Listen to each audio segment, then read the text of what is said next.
Hello student, स्वागत है आप सभी का आपका अपना YouTube channel Bihar study point. Student, आज हम बात करने वाले हैं क्लास 10th का मैथ और प्रश्नावली 7.1 का प्रश्न संख्या 8 के बारे में। चलिए इस क्वेश्चन को अच्छी तरह से समझने का प्रयास करते हैं और बेहतरीन तरीके से सोल्यूशन करते हैं। तो देखिए क्वेश्चन क्या कह रहा है आपको। क्वेश्चन कह रहा है क्या कि y का वह मान ज्ञात कीजिए, y का वह मान ज्ञात कीजिए जिसके लिए बिंदु P 2,-3 और Q 10, y के बीच की दूरी 10 मात्रक है। ठीक है, तो चलिए ये जो दो बिंदु दिया गया है, कौन कौन दिया गया है? बिंदु P दिया गया है, 2,-3 दिया गया है, और Q क्या दिया गया है? 10, y दिया गया है। और इस दोनों के बीच की दूरी जो दिया गया है, कितना दिया गया है? 10 मात्रक दिया गया है। अब देखिए बीच की दूरी दिया है ना, तो फॉर्मूला क्या लगाएंगे? बीच की दूरी वाला फॉर्मूला लगाएंगे। ये पहला बिंदु है तो देख लीजिए x1 बराबर 2 हो जाएगा और y1 बराबर हो जाएगा -3। ये दूसरा बिंदु है तो x2 बराबर हो जाएगा कितना? 10 हो जाएगा और y2 बराबर कितना हो जाएगा? y हो जाएगा। ठीक है, यही मान हो जाएगा। तो लिखेंगे इसीलिए PQ के बीच की दूरी, PQ के बीच की दूरी बराबर √x2 - x1 के whole square plus y2 - y1 के होल स्क्वायर। तो अब देखिए PQ के बीच की दूरी जो है, PQ के बीच की दूरी कितना दिया गया है? 10 मात्रक दिया गया है। तो यहाँ पर PQ के बीच की दूरी जो है कितना हो जाएगा? 10 बराबर √।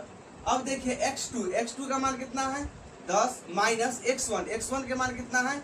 2 है, तो इसका होल स्क्वायर प्लस y2 के मान कितना है? y और माइनस, और यहाँ पे y1 का मान क्या है? -3 है, तो यहाँ पर क्या हो जाएगा? -3 और इसका होल स्क्वायर करेंगे।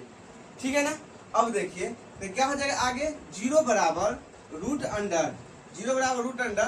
10 में से 2 जाएगा तो कितना बच जाएगा? 8, तो 8 का स्क्वायर प्लस y है तो y और माइनस प्लस 3, तो इसका होल स्क्वायर हो जाएगा। कोई दिक्कत इसमें?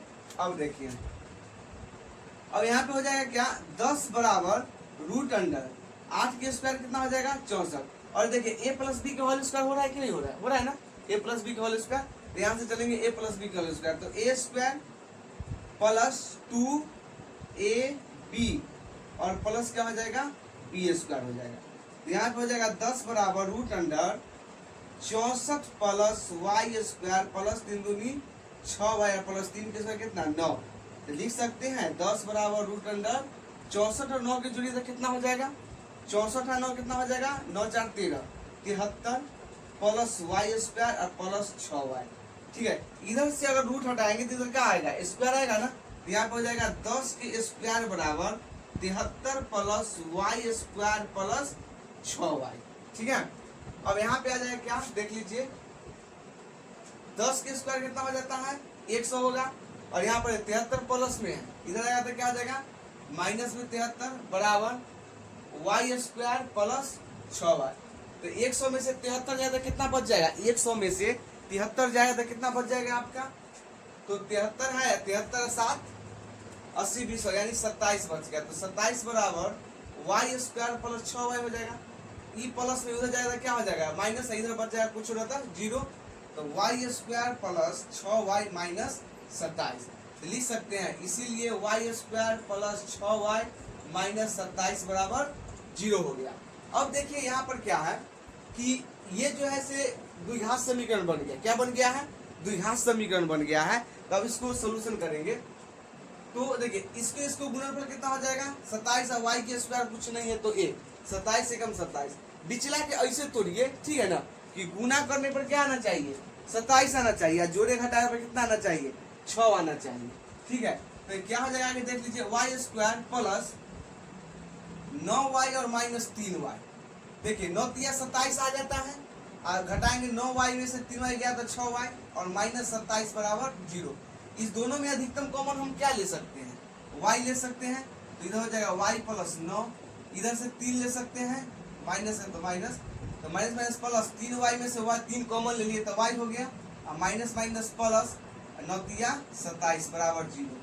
तो देखिए दोनों में ब्रैकेट सेम है ना, तो कोई ए वो ले लेंगे, तो y प्लस 9 और यहाँ पे क्या हो जाएगा? इंटू y माइनस 3 बराबर 0। अब दोनों के अलग अलग कर देते हैं, y प्लस 9 बराबर 0 और y माइनस 3 बराबर 0।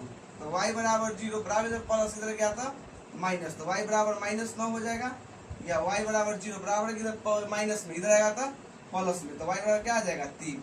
तो y का वह मान ज्ञात कीजिए, तो इसीलिए y का दो मान निकले कौन -9, 3, और यही आपका क्या है सही आंसर।